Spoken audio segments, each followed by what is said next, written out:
as you can see, wait till whoever has a wife. And here's the proof. We got frost in this car and frost in my sister's car, and look at all the grass. Holy moly! So I think this will probably be like the coldest cold start that I have in dark this year. Oh, because it's actually more cold outside than it was before.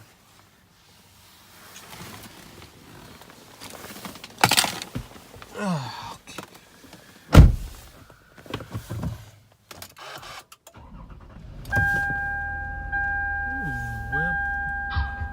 Was a bit happy at first, but I started. Yeah, as you can see, we do need to take it for its oil change.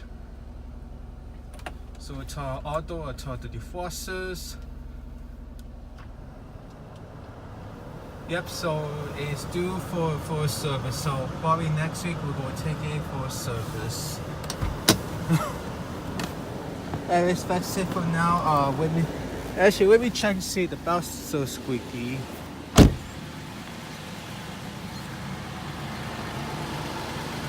Actually, no, it's not squeaky today, but actually I think it actually starts squeaking.